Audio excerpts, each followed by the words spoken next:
નમસ્કાર, જય હિન્દ, જય ભારત. હું યુવરાજસિંહ જાડેજા. ગતરોજ અમારી ટીમ દ્વારા ફતેપુરા ખાતે જે ખાનગી શાળા આવેલી હતી ટચ ધ લાઇટ, તેની અંદર જે સરકારી કહી શકાય કે શાળાનો જે સામાન હોય, જે મટીરિયલ હોય, એ ત્યાંથી અમારા દ્વારા રેડ પાડીને ઉજાગર કરવામાં આવ્યું હતું. 4 જેટલા ડિજિટલ બોર્ડ, ત્યારબાદ જોવા જઈએ તો અલગ અલગ સાધનોની કીટથી લઈ અને સ્ટેશનરીનો સામાન જ્યાંથી મળી આવ્યો હતો, જે સરકારી શાળાના બાળકોને વિનામૂલ્ય એટલે કે નિઃશુલ્ક આપવાનું હોય, તે ખાનગી શાળામાં પૈસા દઈને જે વિદ્યાર્થીઓ આવે છે તેને ક્યાંક ને ક્યાંક લાણી કરવામાં આવતી હતી. આ બાબત અમારા ધ્યાનમાં આવીને અમારી ટીમ દ્વારા જ્યારે ઉજાગર કરવામાં આવ્યું ત્યારે જોવા જઈએ તો ત્યાં ગતરોજ ટીપીઓની કહી શકાય કે જ્યાં સ્થાનિક લેવલે જે જિલ્લા શિક્ષણ સમિતિની જે ટીમો હોય તે ઉપસ્થિત થઈ હતી અને ત્યારબાદ એમાં જે તપાસ થઈ તો એ તપાસની અંદર જોવા જઈએ તો ક્યાંક ને ક્યાંક સીઆરસી એટલે કે પૂર્વીબેન ઉપાધ્યાય કરીને જે વ્યક્તિ હતા એ ત્યાં ઉપસ્થિત હતા. કહી શકાય કે ત્યાં દલીલો પણ કરતા હતા અને એવું કહી રહ્યા હતા કે આ મારા ક્લસ્ટરનો સામાન છે અને હું એને ગમે એ રીતે વાપરું, મારા ભાઈની શાળા છે ત્યાં મેં આ ટ્રાન્સફર કર્યો છે, મેં ખોટું શું છે, આ પ્રકારની વાતો મૂકી રહ્યા હતા. પરંતુ અમને પ્રશ્ન એ થાય છે કે આજે એ સીઆરસી જે હતા પૂર્વીબેનને સસ્પેન્ડ કરી દેવામાં આવ્યા છે એના પદ ઉપરથી. પણ અમારો સવાલ એ છે કે એને પદ ઉપરથી સસ્પેન્ડ કરવાથી શું આખો મામલો જે છે એ દબાઈ જવાનો છે? જવાબ છે ના. અમારી માંગણી છે કે ફક્ત સસ્પેન્ડ નહીં, એની ઉપર કાયદેસર રીતે ફોજદારી ગુનો દાખલ કરવામાં આવે અને એ ફોજદારી જે કાર્યવાહી છે એની પર કરવામાં આવે, જેથી કરીને જોવા જઈએ તો જે માલ સામાન જે હતો સરકારી શાળાનો અને સીઆરસી કોર્ડિનેટર જે હતા તો એના ક્લસ્ટરનો જે સામાન આજે ખાનગી શાળા એટલે કે ટચ ધ લાઇટ કરીને જે શાળા હતી ત્યાં પહોંચાડવામાં આવ્યો હતો. તો એ હોદ્દામાં ઘણા બધા લોકોએ આની પાછળ એ બીઆરસી ભવનથી લઈ, સીઆરસી ભવનથી લઈ, ડીપીઓથી એની ટીમ અનેક વખત જોવા જઈએ તો ગ્રાઉન્ડ ઉપર તપાસ કરતી હોય છે. તો એને અત્યાર સુધી શું તપાસ કરી? એટલે જવાબદાર ટીપીયુ હોય, ડીપીયુ હોય, સીઆરસી હોય, બીઆરસી હોય, જે પણ હોય એને સજા થવી જોઈએ. તેની સાથે સાથે આ શાળા એટલે કે ટચ ધ લાઇટ કરીને જે શાળા છે એ શાળાના ટ્રસ્ટી છે અલ્કેશભાઈ પ્રજાપતિ. આ અલ્કેશભાઈ પ્રજાપતિ છે ભોજેલા પ્રાથમિક શાળાના આચાર્ય છે. હવે ભોજેલા પ્રાથમિક શાળાના જે આચાર્ય આ પ્રાઇવેટ એટલે કે ખાનગી શાળાના જે ટ્રસ્ટી જે છે, તો અમને પ્રશ્ન એ થાય કે હજી સુધી એની ઉપર કેમ તપાસ કરવામાં નથી આવી?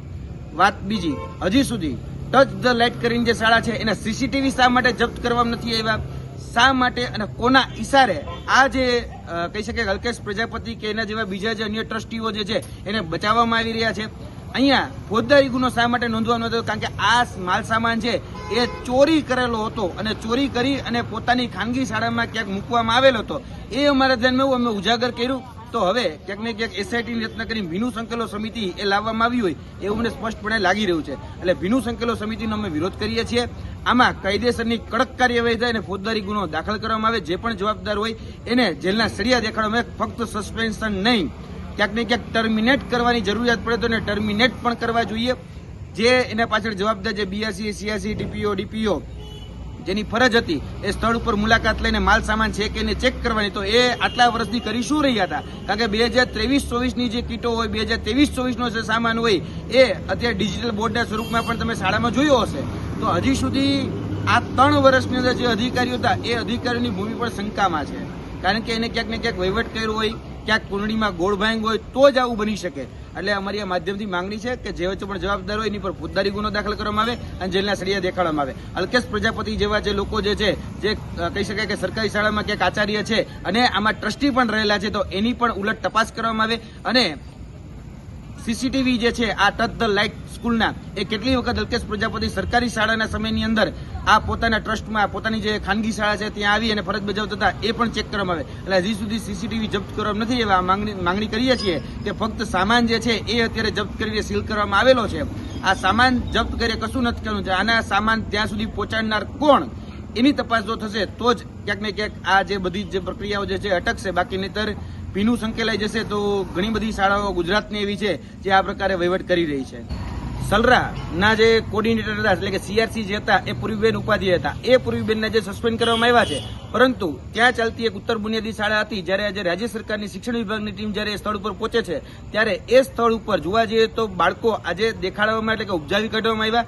જ્યારે શિક્ષણ વિભાગના અધિકારીઓ જ્યારે ઉલટ તપાસ કરી, ઉલટ પ્રશ્નો કર્યા ત્યારે ખબર પડી કે આ તો બાજુની શાળામાંથી બાળકો લાવીને ત્યાં બેસાડવામાં આવ્યા છે. હવે આવું હીન કૃત્ય કરવામાં આવી રહ્યો છે. એટલે કે બીજી શાળાના બાળકને ક્યાંક ને ક્યાંક ઉત્તર બુનિયાદી શાળાના બાળકો બનાવી અને ઉભા કરી દેવામાં આવ્યા છે. એટલે ક્યાંક ને ક્યાંક જોવા જઈએ તો આ શિક્ષણ વિભાગના જે ઉચ્ચ અધિકારીઓ છે એના આંખમાં ધૂળ નાખવાનું આ સુનિયોજિત કાવતરું હતું. આજે ક્યાંક ને ક્યાંક મને એવું લાગે છે શિક્ષણ વિભાગ સામે આ પણ ઘટના સામે આવી તો ઘણી બધી જગ્યાએ મને એવું લાગે છે હજી ઘણી બધી બાબતો છુપાવવામાં આવી રહી છે. આ ઉત્તર બુનિયાદી શાળા છે એની પણ ઉલટ તપાસ કરવામાં આવે. ક્યાં સુધી અત્યાર સુધી ત્યાં ભણતા જે બાળકો છે શું એ ભૂતિયા હતા એની તપાસ પણ કરવામાં આવે. અને અત્યાર સુધી જે પણ જગ્યાએ પૂર્વીબેનની જે ભૂમિકા જે પણ સીઆરસી તરીકે રહી હોય એ બધી જ જગ્યાએ બધી જ શાળાઓની તપાસ કરવામાં આવે. કારણ કે આટલો બધો સામાન 4 ડિજિટલ બોર્ડ હોય, લેપટોપ હોય, સ્ટેશનરી હોય કે બાળકોને મળતી અલગ અલગ કહી શકે કે જે કીટ હોય, ડ્રોઈંગની કીટ હોય કે બીજી અન્ય જે કીટો હોય કે પિટારા હોય, જાદુઈ પિટારા, આ બધી જ જગ્યાએ અહીં એક જ જગ્યાએ ખાનગી શાળામાં આવી જાય છે.